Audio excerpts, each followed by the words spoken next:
Already ನಿಮ್ಮ principal ಹೇಳಿದ್ರು ಮತ್ತೆ ಗಣೇಶ್ ಬಾಬು ಸರ್ ಹೇಳೋರು ಒಂದು ಹೋಲಿಸ್ಟಿಕ್ ಅಪ್ರೋಚ್ ಆಗಿ ಮತ್ತೆ ನಿಮ್ಮ ಅವೇರ್ನೆಸ್ ಆಗಿ ಅಂತವಾಗಿ ಇದು ನಾವು ಎಷ್ಟು ನಿಮಗೆ ದಾರಿನಲ್ಲಿ ನಿಂತ್ಕೊಂಡು ಫೈನ್ ಹಾಕ್ತೀವಿ ಅದರ 2 ಪಟ್ಟು ಇದು ಎಫೆಕ್ಟಿವ್ ಅಂತೇಳಿ ನಾವು ಅಂದ್ಕೊಳ್ತೀವಿ. ಅದು ಅರ್ಲಿ ಏಜಸ್ ಅಲ್ಲಿ ನಿಮ್ಮಂಥ ಹುಡುಗರಿಗೆ ಅವೇರ್ನೆಸ್ ಮಾಡೋದು ತುಂಬಾನೇ ಈ ದಿವಸ ಅವಶ್ಯಕತೆ ಇದೆ ಅಂತೇಳಿ ನಮ್ಗೆ ಅನಿಸ್ತದೆ. ಈ ಅವಕಾಶವನ್ನು ಕಲ್ಪಿಸ್ಕೊಡ್ಬೇಕು ಎಲ್ಲರಿಗೂ ಅನಿಸ್ತಾರೆ. ಹಾಗೂ ನಮ್ಮನ್ನ ಪೇಷನ್ಸ್ ಇಂದ ಇನ್ನೂ 1 ಗಂಟೆಗಳ ಕಾಲ ಕುತ್ಕೊಳ್ತೀರಾ ಅಂತೇಳಿ ಅಂದ್ಕೊಳ್ತಾ ನಾನು ನನ್ನ ಅವೇರ್ನೆಸ್ ಪ್ರೋಗ್ರಾಮ್ನ ಸ್ಟಾರ್ಟ್ ಮಾಡ್ತೀನಿ. ನಿಮಗೆ ಅನ್ನಿಸ್ಬೋದು ಯಾವುದೋ ಒಂದು ಕೊಠಡಿನ ಕುತ್ಕೊಂಡು ಏನೋ ಒಂದು ಕ್ಲಾಸ್ ಥರ ಮಾಡ್ತಾ ಇದ್ದೀವಿ. ಖಂಡಿತವಾಗ್ಲೂ ಕ್ಲಾಸ್ ಥರ ಬೇಡ. ನಾನಿವತ್ತು ಪೊಲೀಸ್ ಆಫೀಸರ್ ಅಲ್ಲ, ನೀವಿವತ್ತು ಸ್ಟೂಡೆಂಟ್ಸ್ ಅಲ್ಲ. ನಾವು ಒಂದು ಡಿಸ್ಕಷನ್ ಅಲ್ಲಿ ಪಾಲ್ಗೊಳ್ಳೋಣ. ಒಂದು ಏನಂತಾರೆ ಪೀರ್ ಗ್ರೂಪ್ ಥರ ಏನಿದೆ ಅದನ್ನು ಡಿಸ್ಕಸ್ ಮಾಡೋಣ. ಯಾರು ಎಜಿಟೇಟ್ ಮಾಡ್ಕೊಳ್ಳೋದು, ಭಯ ಪಡ್ಕೊಳ್ಳೋದು ಈ ಥರದ್ದೇನು ಬೇಡ. ನಿಮ್ಮಲ್ಲಿ ಏನು ಡೌಟ್ಸ್ಗಳಿದೆ ಅಥವಾ ಏನು ಚರ್ಚೆ ಮಾಡಬೇಕು ಅನಿಸ್ತಾ ಇದೆ ಅದನ್ನೆಲ್ಲ ಚರ್ಚೆ ಮಾಡೋಣ. ರೋಡ್ ಸೇಫ್ಟಿ ಅಂತೇಳಿ ಯಾಕೆ ಬಂತು, ಯಾಕೆ ಮಾಡಬೇಕು, ರೋಡ್ ಸೇಫ್ಟಿ ಅವೇರ್ನೆಸ್ ಪ್ರೋಗ್ರಾಮ್ಸ್ಗಳಾಯಿತು ಅಥವಾ ರೋಡ್ ಸೇಫ್ಟಿ ಅಂದರೆ ಏನು, ರೋಡಿಗೆ ಸೇಫ್ ಮಾಡೋದ, ಏನು ರೋಡ್ ಸೇಫ್ಟಿ ಅಂದ್ರೆ ಏನು?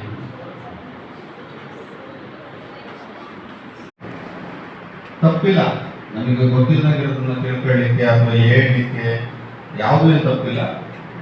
ನಾವೇ ನಿಮಗೆ ಯಾರಿಗೂ ಫೈನ್ ಹಾಕಲ್ಲ, ಇರೋ ಫ್ಯಾಕ್ಟ್ ಅನ್ನ ಹೇಳಿದ, ನಿಮ್ಗೆ ಏನು ಗೊತ್ತಿದೆ ಅದನ್ನ ಹೇಳಿದ್ರ ಹೇಳಿ. ರೋಡ್ ಸೇಫ್ಟಿ ಅಂದ್ರೆ ಏನು? ರೋಡಲ್ಲಿ ಸೇಫ್ ಆಗಿರೋದು, ಗುಡ್, ಕರೆಕ್ಟ್. ಮತ್ತೆ ಮತ್ತೆ ಟ್ರಾಫಿಕ್ ರೂಲ್ಸ್ ಮಾಡೋದು, ಗುಡ್.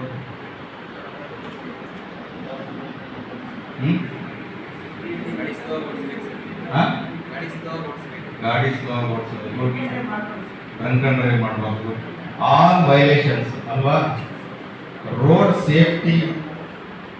ಸೇಫ್ಟಿನ ಯಾಕೆ ರೋಡಲ್ಲಿ ಆಯ್ತು ಅದನ್ನು ಬಿಟ್ಬಿಡಿ. ರೋಡಲ್ಲಿ ಯಾಕೆ ರೋಡ್ ಆಕ್ಸಿಡೆಂಟ್ಸ್ಗಳು ಯಾಕೆ ಆಗುತ್ತೆ, ಯಾರು ಹೇಳ್ತೀರಾ?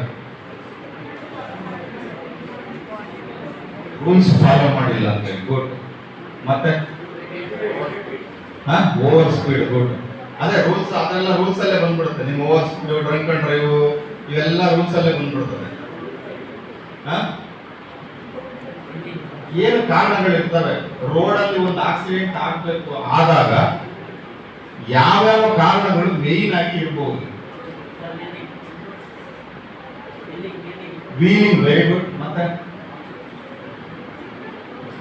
Negligent driving, over all negligent driving. ಮತ್ತೆ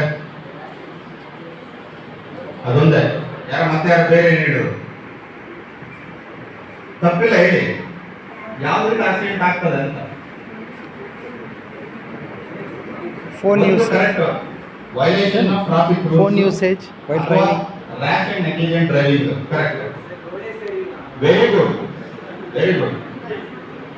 ರೋಡ್ ಇಂಜಿನಿಯರಿಂಗ್, ರೋಡ್ ನಾವು ಬರೀ ವೈಲೇಷನ್ಸ್ ಮಾಡೋದ್ರಿಂದ ಅಷ್ಟೇ ಆಗೋದಿಲ್ಲ, ರ್ಯಾಶ್ ಅಂಡ್ ನೆಗ್ಲಿಜೆಂಟ್ ಡ್ರೈವಿಂಗ್ ಮಾಡೋದ್ರಿಂದ ಅಷ್ಟೇ ಆಗೋದಿಲ್ಲ, ಒಂದು ರೋಡ್ ಇಂಜಿನಿಯರಿಂಗ್ ಅಂತ ಆಗುತ್ತೆ.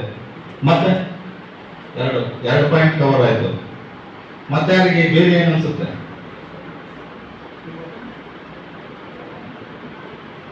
ಏನನ್ಸುತ್ತೆ ಬೇರೆ ಯಾಕಾಗುತ್ತೆ ಅನ್ಸುತ್ತೆ? Street dogs, okay. ಅಲ್ಲ, ಅದು ವೈಲೇಷನ್ಸ್ ಅಲ್ಲಿ ಎಲ್ಲ ಬಂತು.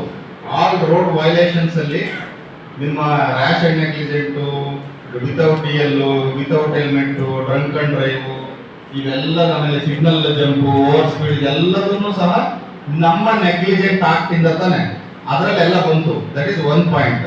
Second point is road engineering. Road ಸರಿ ಇರೋದಿಲ್ಲ, ಅದು ರೋಡ್ ಕೆಲವು ಟೆಕ್ನಿಕಲ್ ರೀಸನ್ಸ್ ಇಂದ ಕಿತ್ತು ಗುಂಡಿ ಬಿದ್ದಿರ್ಬೋದು, ಗುಂಡಿ ಬಿದ್ದಿರೋದ್ರಿಂದ ಸಾಯ್ಬಹುದು, ಅಥವಾ ಆ ರೋಡ್ ಇಂಜಿನಿಯರಿಂಗ್ ಸ್ಟೀಪ್ ಕರ್ವ್ ಕೊಟ್ಟಿರ್ಬೋದು ಯಾರೋ ಒಬ್ಬ ಇಂಜಿನಿಯರ್ ಮಾಡುವಾಗ.